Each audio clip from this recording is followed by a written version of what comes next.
Not everything about your life needs to be shared.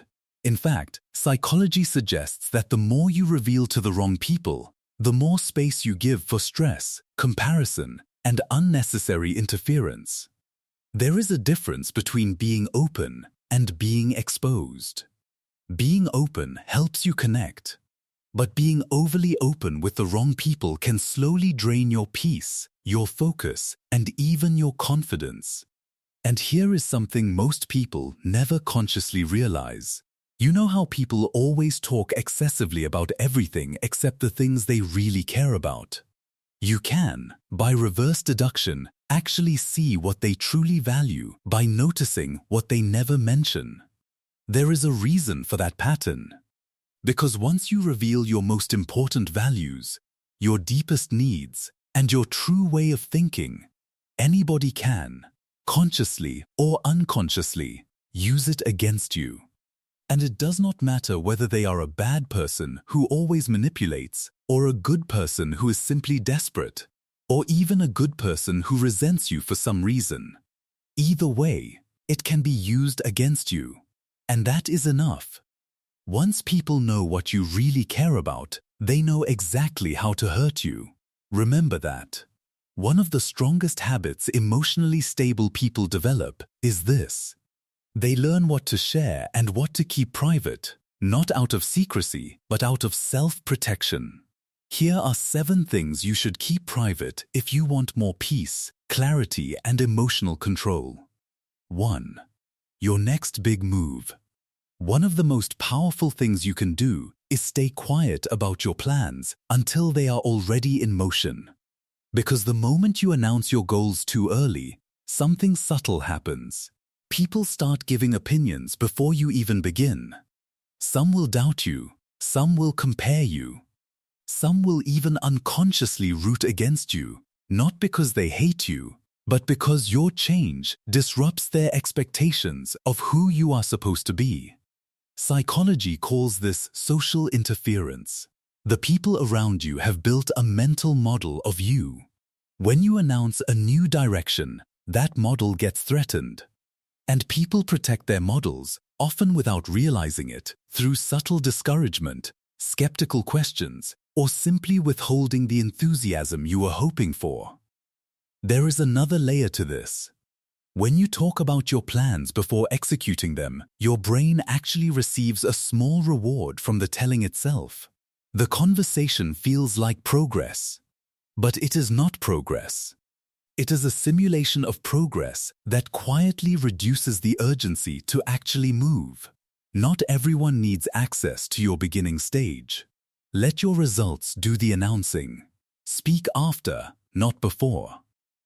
2. Your deepest emotional struggles. It is healthy to open up. Vulnerability, in the right context, builds genuine connection. But not everyone deserves access to your most vulnerable thoughts. When you overshare emotional pain with the wrong people, 2 things tend to happen. They either misunderstand you, or they begin seeing you only through the lens of your struggles. You stop being a full person to them and become a collection of problems. Not everyone has the emotional maturity to hold your pain without judgment. Some people do not respond with care. They respond with curiosity, and curiosity spreads. What you shared in a private moment becomes a story someone else tells at dinner. That is not malicious necessarily. It is just human. People process what they hear by talking about it. This is also where the deeper principle applies. When someone knows your emotional wounds, they know your pressure points. A person who knows what broke you before knows exactly where to press if things ever go wrong between you. That is not a reason to never be vulnerable. It is a reason to be selective about where that vulnerability lands. Emotional boundaries are not walls. They are filters. 3. Your financial situation. Money is one of the most psychologically loaded topics in human relationships. Whether you have too little or too much, sharing it openly shifts how people treat you in ways that are difficult to reverse. Some will judge you. Some will form expectations, some will quietly compare themselves and feel either superior or resentful depending on the result. Privacy around finances is not secrecy, it is stability. Because once people know your financial details, they begin building assumptions that color every interaction. The friend who knows you are doing well starts keeping score differently. The family member who knows you are struggling starts treating you with a pity that feels heavier than the struggle itself. Neither is helpful. Neither is asked for. Money also reveals priorities. And when people know your financial priorities, they know something essential about what you value and what you fear. Keep that close. 4. Your good deeds. Doing good does not lose value when it goes unseen. In fact, psychology suggests the opposite. When you consistently announce your generosity, the brain receives its reward from the recognition rather than from the act itself. Over time, the deeper intention weakens. The giving starts serving the image rather than the value. There is a version of kindness that builds real character, and a version that builds a public profile. They can look identical from the outside. The difference is entirely internal. Not everyone needs to know who you help, what you give, or how you show up for others. Some things are more powerful precisely because they remain between you and your own values. Quiet integrity compounds silently. Announced integrity often peaks at the applause. 5. Your personal conflicts with people. When someone hurts you, the instinct to talk about it is completely natural. Sharing pain is how humans process it. But there is a significant difference between processing with one trusted person and broadcasting a conflict to your wider circle. The moment a personal conflict becomes group knowledge, it stops being a conflict between two people and becomes a narrative that everyone starts editing.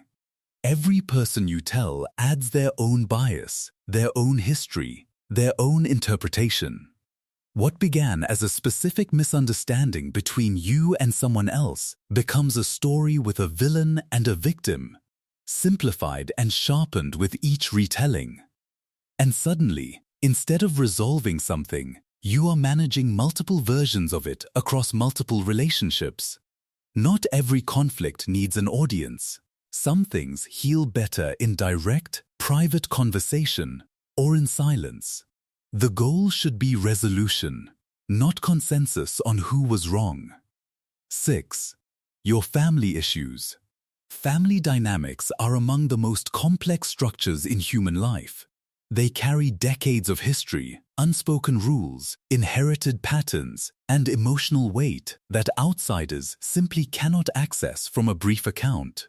When you share family problems with too many people, you are handing them fragments and asking them to judge a full picture they will never see. And they will judge. Not out of cruelty, but because that is what humans do with incomplete information. They fill the gaps with what feels logical to them, which is shaped by their own family experiences, their own biases, their own blind spots. The result is rarely helpful and often complicating. Once family problems become public knowledge, you also lose control over how you and your family are perceived.